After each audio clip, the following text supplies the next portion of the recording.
Salam millət, hər vaxtınız xeyir olsun uşaqlar. Hər birini salamlayıram dostlar. Bu günləri çox vacib bir məsələ haqqında danışacağıq. Hansı ki sizin hamınız bilməlisiniz. Çünki prop şirkətlərində işləyərkən bu məsələyə riayət etmək ən vacib qaydalardan biridir. Hansı ki bunun adı risk management adlanır. Bəli, sizə tanış gələ bilər bu söz, amma fon şirkətlərində bu daha da genilləşdirilib və daha da çətinləşdirilib. Ona görə videonu sona qədər izləyirik ki, belə bir səhvlər eləməyək, çünki sizin hesabınız bu səhvlərə görə partlaya bilər. Deməli uşaqlar, fon şirkətlərinə keçid aldıqda ilk öncə biz hansı paketi seçməliyik onu bilməliyik. Yəni paketlərdən paketlərə fərqlər var. Sizə ilk baxışdan bu eyni şey gələ bilər, amma eyni deyil dostlar. Çünki keçən dəfə mən belə bir səhv eləmişəm. Hansı ki 3 paket var idi. Standart, Classic, Pro.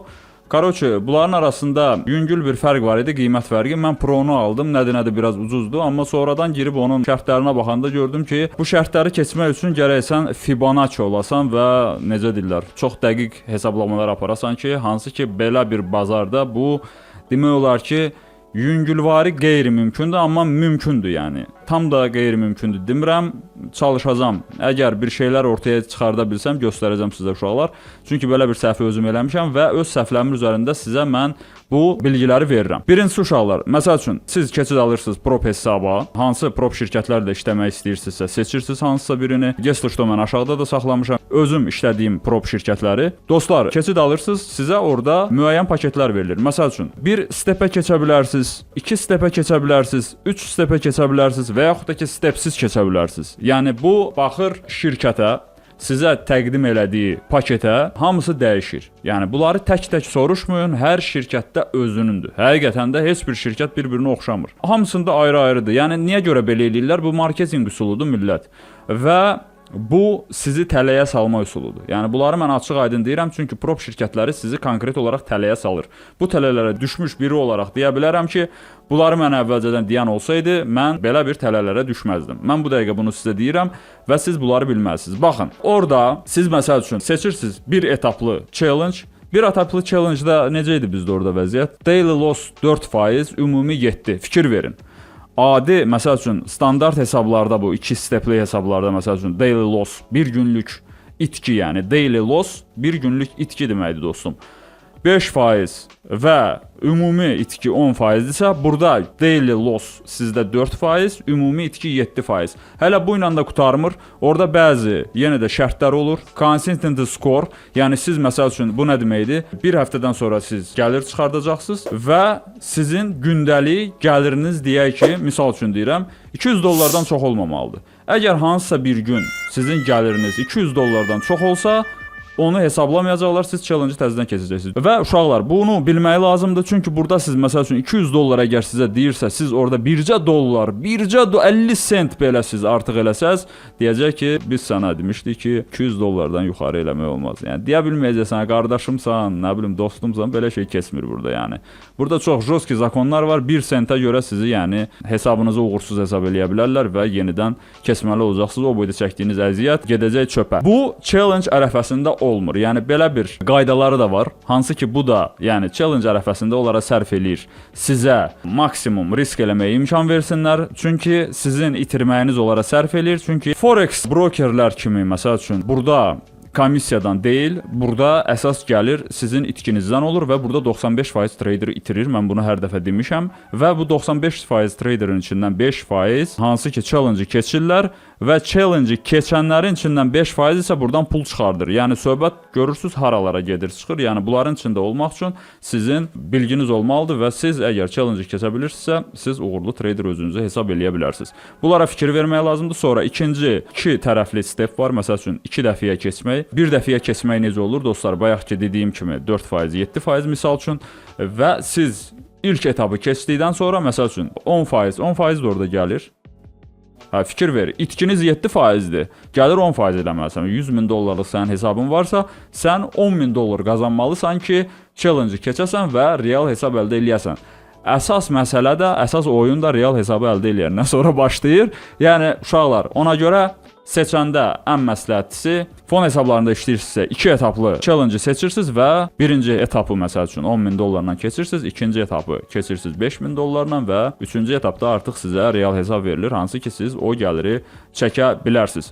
Və uşaqlar, burada qiymət fərqi də var təbii ki, əlbəttə ki, bir stepli olanlar, bir etaplı olanlar daha bahadır, 2 etaplı olanlar biraz ucuz, 3 etaplı olanlar isə daha ucuzdur deyəsən, səhv eləmirəm. Düzdür? 3 etaplı da var, yəni представьте elə ki 4 aydı qaqaş.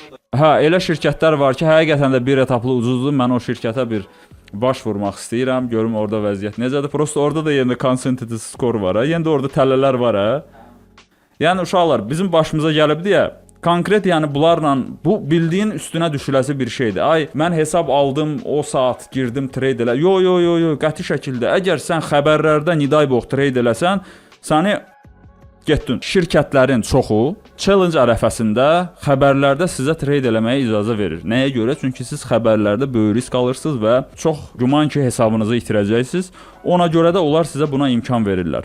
Ancaq siz keçirsiniz ki, real hesab challenge keçdiniz, gəldiniz əsas söhbətə, orada nə sizin martingale işləyir, nə sizin 2-3 dənə setka işləyir, heç bir şey işləmir. Nidaybox hansısa bir xırda səhv sizi yaxşı halda yenidən başlamağa göndərəcəklər. Ən pis halda isə siz yenidən challenge almalı olacaqsınız. Düzdürmü? 3 etaplıda isə sizə 3 dənə etap verilir. 5%, 5%, 5% ya da 6-6-6 belə bir faizlər verilir. O da şirkətdən şirkətə dəyişir. Yəni şirkətlərə baxmaq lazımdır, diqqət eləmək lazımdır. Orada yazılanları dəfələrlə oxuyun. Sizə bir dənə fişka verim. Əgər orada yazılanı başa düşmürsünüzsə, onu kopyalayırsınız, atırsınız ChatGPT-yə, deyirsiniz ki, bunu dədə-baba qaydası ilə başa sal. Mən burada deyiləni bilmirəm. ChatGPT sizə tərcümə eləyəcək və izah eləyəcək sizə. Bir vacib məqamdan da biri var. Bu da şirkətdən şirkətə dəyişir. Uşaqlar, məsəl üçün FTMO-nu götürək, ən tanınmışını deyirəm sizə. FTMO-da məsəl üçün siz əgər bu günləri 3000 dollar profit eləmisinizsə, sizin gündəlik losunuz, məsələn, itkiniz 5000 dollardır. Bu 3000 dollar da onun üstünə gəlir və siz bu günləri 8000 dollar itirə bilərsiniz. Yəni FTMO-da belə bir şey var. Amma elə şirkətlər də var ki, sizin gündəlik itkiniz 5000 dollardır. Siz deyək ki, 3000 dollar yenə də qazanmısınız, deyək ki, 8000 dollar sizin hesabınız artıb, yəni 5000 dolların üstündə. Bu 3000 dollar hesablanmır. 5000 elə 5000-dir. Yəni, əgər sən 10.000 də qazansan, 5000 dollar minus eləyən kimi səni oyundan çıxardacaqlar. Yəni, bunlara da diqqətlə baxmaq lazımdır və riayət eləmək lazımdır. Yəni, bütün şirkətlər eyni deyil. Hər şirkətin öz marketinq üsulu var, hər şirkətin öz tələləri var. Yəni, hər yerdə bu fərqli şəkildə işləyir. Risk, reward və lot hesablaması bu çox vacib məsələlərdən biridir. Bunları da siz dəqiq olaraq bilməlisiniz. Baxın, elə ola bilər ki, şirkətlər orada yazırlar, siz onu oxumamısınız. Məsəl üçün sizə deyə bilər ki, bir əməliyyatda maksimum məsəl üçün 2% sən risk eləyə bilərsən və yaxud da ki, bir əməliyyatda sən maksimum 1% risk eləyə bilərsən. Okey, buradan nə anlaya bilərik? Düşün ki, əməliyyat açmısan, 5 lotu qoymusan ora, düzdürmü? Və səndə gəldi 1000-1200 dollar minus, bir də gördün ki, pup, hesab yoxdur. Vay, nə oldu, nə məsələdir? Sən demə, orada broker yazıb ki, məsəl üçün, euro dollarda sən əməliyyat açırsan, düzdürmü? Bir dənə valyutada. Lap deyək ki, 2 lot yarım, düşəndə biraz da götürmüsən, lap dibdən biraz da götürüm deyə, mən də o strategiyadan istifadə edirəm. Niyə də yox? Əgər biz təsdiq alırıqsa, bir dənə də aça bilərik. Amması var. Siz belə elədikdə, məsəl üçün, yenə də deyirəm, şərin ərəfəsində o qədər də ilişmirlər. Amma ilişən brokerlər də ola bilər. Amma baxın, əgər siz oxumamısınızsa, orada yazılıbsa, bir valyutada siz maksimum, deyək ki, 1% minus eləyə bilərsiniz. Sən представь elə, yəni bunu oxumayan insan elə bilir ki, gündəlik bunun losu 5000-dir. Deyir, heç nədir də, 1200, 1300. Amma açmısan, məsəl üçün deyək, funt dollar, euro dollar, fərqi yoxdur. Lap qızıl deyək, fərq eləmir. Harada açmısanız. 1000 dollar keçən kimi hesab bir də görsən ki, email gəldi ki, email gələndə adamın biraz vahimə basır, fikir verirsə, görəsən nəsə tutmadılar məndən, adətən belə bir vahimə basır adamı ki, bir də görsən email gəldi ki, siz, məsələn, FTMO-da bir də görsən ki, elə olanda səni birinci dəfə uyarı göndərirlər. Bu da nəyə görə? Çünki ən tanınmışlardandır, yəni liderdir, indi o da onu eləməsin, o birisi kim eləsin. Amma pis hallarda elə olur ki, bir də görsən ki, sizə gəlir ki, siz qaydalara riayət eləmədiyiniz üçün sizin hesabınız yandı. Məsəl üçün, sizin hesabınız sıradan çıxdı. Vəsə, yəni olmaz. Əgər sizin risk rewardınız, məsəl üçün, deyək ki, 2-nin 1-ə işləyirsiniz, 1-in 3-ə işləyirsiniz deyək də, Dostlar, baxın, əgər belə bir qayda varsa, siz götürün Lushi. 500 dollar minus, 1500 dollar plus. Məsəl üçün, yenə də deyirəm, brokerdən brokerə dəyişir. Əgər sizin planınız, məsəl üçün, qoyulub 1000 dollarda 5 gün trade eləyirsiniz, gündəlik sizin consenting skorunuz 200 dolları keçməməlidir, düzdürmü? Əgər 200 dolları keçdisə, yenə də siz zibildəsiz. Belə bir paketlər var, götürəndə çalışın, standart paketlər götürün. Yəni orada 10 dollar, 20 dolların söhbətini eləməyin. Yəni bu bir də görürsüz ki, iki tərəflidirsə, qalırsan ki, mən buradan stopu gözləyim, mən oradan take-i gözləyim. Yəni hər tərəfli gözləməlisən. Mən nə etməliyəm? Ona görə fon şirkətləri sizdən əsl disiplinli trader eləyir. Yəni sizi konkret yetişdirir. Yana-yana gəlirsiniz, yana-yana gəlirsiniz. Görürsüz ki, hansısa bir şeyi oxumamısan, onun zibilinə düşmüsən. Yəni sənin trader olmamağın söhbəti deyil ha. Qaydaya riayət eləməmisən. Prosta adam ayda deyirsən, nə oldu bu, nə oldu, nətər oldu. Yəni belə bir şeylər olur. Emosional olaraq birinci sizə təsir eləyə bilər bu, amma dostlar, bu sizin pis trader olmağının anlamına gəlmir. Sadəcə adi brokerlərdə siz rahat olursunuz. Nə istəyirsiniz eləyə bilirsiniz. İstəmirsən setka düzmək, istəyirsən necə deyirlər, telving elə, nə bilim, nə istəyirsən elə orada. Yəni istəyirsən birini yuxarı aç, birini aşağı aç, ürəyin nə istəyir elə. Onlara sərf eləyir onsuz da sənin nə qədər çox əməliyyat açmağını. İstəyirsən qızılda o Hindistanlılar kimi 0-1-lərdən düz getsin. Burada elə şey yoxdur. Burada qəti qadağandır. Sən elə bir şey elədiyin gün sənin hesabını yandıracaqlar yəni. Onu deyim sən biləsən. Ona görə də hesablayırsan. Məsəl üçün 1000 dollar qazana bilərəm gündəlik, deyək ki, məsəl üçün yuvarlaq götürürəm ki, da orada özünüz hesablayarsınız. Və itkimi heç olmasa mən qoymalıyam məsəl üçün 500 dollar. 2-nin birə revertdan işləyirəm, düzdürmü? 500 dollar minus, 1000 dollar plus. 500 dollar minus, 1000 dollar plus. Beləncə işləyirsiniz və dostlar, bu nəyə gətirib çıxardır? Siz qaydanı pozmursunuz. Orada məsəl üçün deyib evro dollarda siz gündəlik 5000 minus eləyə bilərsiniz, amma fərqli valyutalarda. Məsəl üçün evro dollarda deyək 1000 maksimum minus eləyə bilərsiniz. Yenə də komissiyanı da hesablayın. Yəni rovno 1000 deyibdi deyə 1000 ora mən şey qoyum, nədir o, stop loss qoyum. 1000-də elə bir şey eləməyin. 1000 deyibdisə 900 eləyin. Çünki o 100 dollar o yan bu yan orada, çünki sizin lotunuza görə komissiyalar dəyişir. Yəni bunu nəzərə alın həmişə. Emosiyalarınıza qapılmamalısınız. Yəni burada uşaqlar, emosiyalara qapılmırsınız əgər sizdə proses kimi yanaşın. Stop loss prosesin bir hissəsidir. Stop loss normaldır. Stop loss gözəldir. Yəni bunu bilin. Stop loss olmayanda pis olur. Bazardır uşaqlar. Götürdü getdi. Qaydacaq deyə strategiya yoxdur. Bir dəfə bəxt düz gətirər, 2 dəfə bəxt düz gətirər. Amma bu uzun müddətdə itizdirəcəksən. Uzun müddət yox. Elə həmin həftə itirəcəksən. Yəni bunu sənə deyim biləsən. Yəni mən bunu təcrübə eləmişəm, stop lossuz işləmək olmur. Stop lossuz işləyən adam əvvəl axır. Çünki elə bir situasiyalar olur ki bazarda. Dostum, nağıl danışmayaq. Mən sizə reallığı deyirəm. Deməli, psixologiyanızı həmən gün bərpa eləyirsiniz, minus oldu, eybi yox. Çıxın gedin bazardan, biraz dincəlin, hava alın. Səhərsi gün gəlirsiniz, məsəl üçün bu günlər 2000 dollar minus eləmişsinizsə, gecə saat 2-dən sonradır, 12-dən sonradır. İndi çoxsunda 2-dədir. 2-dən sonra yenidən sizin hesab bərpa olur və siz yenə də 5000 dollar məsəl üçün minus eləyə bilərsiniz. Amma ümumi itkiniz 10.000 ola bilər. Yəni 10.000 ola bilər. 100.000 dollar hesabınız var və həmən 100.000 dollardan siz deyək ki, bu günləri 2000 itirdiniz, sabahları gələndə 98.000 hesabınızda pul olur. Siz 5.000 dollar itki eləyə bilərsiniz. Əgər həmən gün qazansaz üstünə yenə də 2000, 100.000 eləsəz, yenə də artıq 7.000-ə gəlir çıxır həmən gün. Amma dostlar, bəzi brokerlərdə bu yenə də dəyişir. Yəni 5000, 5000-dir. Yəni oradan sizin yenə də 3000-niz qalır məsəl üçün o birisi günə. Birdən bu günlərdə 5000 də itirsənsən, artıq balansında sənin 93.000 qalır. Yəni bayaqları hesablama apardıqda səndən. Sən növbəti gün gəlib yenə də həmin 3000 dolları dirildə bilərsən. Necə ki mən dəfələrlə diriltmişəm. Nədirsə bu mənim başım çıxmır. Daha çox məndə olurdu elə bir situasiyalar, hansı ki 93.000-ə gəlib oradan gedib challenge keçirəm. Emosional təzyiq deyilən bir şey olur burada. Yəni bunu da bilməlisiniz. Emosional təzyiq nədir uşaqlar? Emosional təzyiq odur ki, siz minusa gedirsiniz və başlayırsınız dalbadal lotları döşəməyə. Yəni belə qəti qadağandır. Birincisi broker icazə vermir buna. Yəni sizi blok eləyəcəklər, oyundan çıxardacaq, çünki sizi gambling kimi sırazu sizə mesaj gəlir. E-maildə o mesaj gəlir, gamblinglə məşğul olma. Yəni sən tradersan da, sən burada gəlib o məsələlərlə məşğul olma. Yəni dalbadal öz lotuvu qaldırma. Məsəl üçün Deyək ki, martingale eləmək istəyirsən, birinci 1 lot açmısan, dalınca 2 lot, dalınca 4 lot, qəti qadağandır. Birincisi, bir trader olaraq bu düzgün deyil. Yəni belə şey eləməyin. İkincisi isə broker buna icazə vermir. Yəni bunlara çox spesifik yanaşırlar. Ola bilər ki, siz challenge ərəfəsində buna görə sizə söz deməsinlər. Ancaq real hesaba keçəndə əlbəttə ki, buna görə sizə ilişəcəklər və ola bilsin ki, pulunuzu da verməsinlər. Ən yaxşı halda sizə deyəcəklər ki, challenge-i yenidən keç. Ən sonuncu uşaqlar. Burada çoxlu əməliyyat açmaq vacib deyil. Stop loss olmaq normaldır. Görürsüz, stop mən də oluram. Stop çox əla bir şeydir. Stop olursan sakitləşirsən.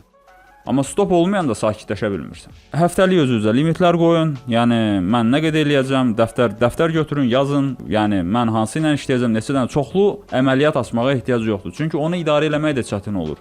Və bir də görürsən ki, sənin hansısa gözəl bir əməliyyatın qəşəng bir plusa gedir. Hansı zay əməliyyatın səni ortalıqda saxlayıb, yəni sən o cürünə gözəl plusu götürə bilmirsən. Yəni bunları nəzərə almaq lazımdır. Çoxlu əməliyyat açmağa ehtiyac yoxdur. Kəmiyyətə yox, keyfiyyətə işləyirik və bir dənə, 2 dənə əməliyyat açırıq. Lap həftədə də olsa, bir dənə, 2 dənə normal əməliyyatınız olsa, məsəl üçün adi 15 dəqiqəlik time frame-də hansısa bir dibi tutsalar, bəs eləyir də. Yəni challenge keçməyə məncə elə də çox əməliyyat açmağa ehtiyac yoxdur. Yəni ehtiyac yoxdur. 3 dənə, 4 dənə əməliyyata belə challenge keçmək olur. Sadəcə oturub gözləmək lazımdır və bunu da mən təcrübə ilə artıq. Mənim əvvəl hesablarım olub 60 dənə, 70 dənə əməliyyat açmışdım. O nə qədər neçə lot gedirdi orada. Sadəcə dal qabaqda kəmiyyət çox olur, amma ehtiyac yoxdur ona. Fon hesablarını uşaqlar keçmək olur. Sadəcə imенно onu əldə saxlamaq ustalıq tələb eləyir, amma bir şey deyim sizə, onu keçmək özü belə ustalıqdır. Həqiqətən də fon hesabını keçdinizsə, siz özünüzlə fəxr eləyə bilərsiniz, siz özünüzlə qürur duya bilərsiniz, çünki fon hesabını keçə bilmisiniz və bu bir neçə dəfə baş verirsə, siz artıq qazanmağa başlamalısınız. Yəni baxın, bu hamısı məncə bir vərdişdir. Həqiqətən vərdiş eləyirsən. Birinci sənə fon hesabını keçmək imkansız gələcək. Həqiqi elədir. Sən birbaşa fon hesabını keçə bilməzsən. Yəni bu motivasiyadan salmaq üçün deyil. Mənim özümdə elə olub. Əgər kimsə bir dəfəyə keçibsə halaldır dostum. Bəxtəbəxt indi birin keçsin, o başqa məsələ. Amma davamlı sən keçə bilirsənsə, o artıq başqa şeydir. Çünki sən bunu bəxtəbəxt keçə bilməyəcəksən. Bir dəfə olar, maksimum 2 dəfə olar. Bu da ki, sən necə bəxtəvər bir insansan ki, sənin 2 dənə fon hesabını keçməyə bəxtün gətirib. Sən представь elə. Yəni sənin gör həyatda şansın nə qədərdir. Yəni elə bir şey yoxdur. Burada ən azından insan səhv eləyir. Bir də görsən ki, qayda qanuna zidd nəsə eləyirsən, vəsə.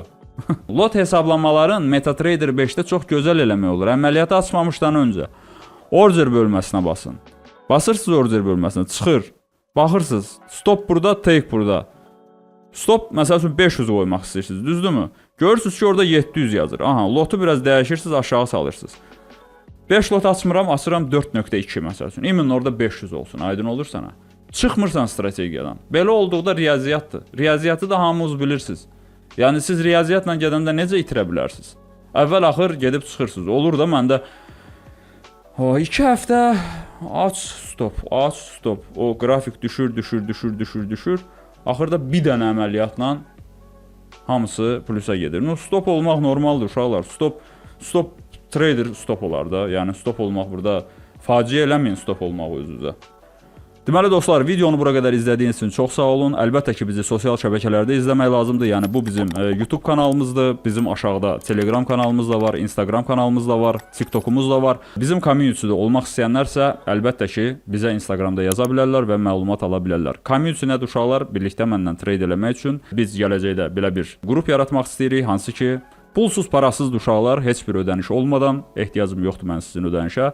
Sadəcə community və səmimi bir ortam yaratmaq istəyirik, hansı ki, birlikdə Discord şəbəkəsindən ticarətlər eləyəcək və mən istəyirəm ki, sırf olaraq fon şirkətləri ilə işləmək üzrə bir təlimlər də yaradım. İnşallah hamısını sizə öyrədim, göstərim. Çünki dostlar, bura YouTube platformasıdır. Burada mən hər şeyi tam olaraq açıq göstərə bilmirəm. Burada dediklərim isə hamısı sizə lazım olan şeylərdir və bunu mən təlimlərdən öyrənmişəm, hansı ki, çox yerdə açıq danışmırlar. Çünki pro brokerlərin bu xoşuna gəlmir və onlar bilsələr ki, mən belə bir şeylər danışıram, nə bilim, yaxşı ki, adımı bilmirlər. Oldu uşaqlar, hamınıza uğur və nailiyyətlər və bolca keş. Növbəti videoda görüşərik. Hələlik.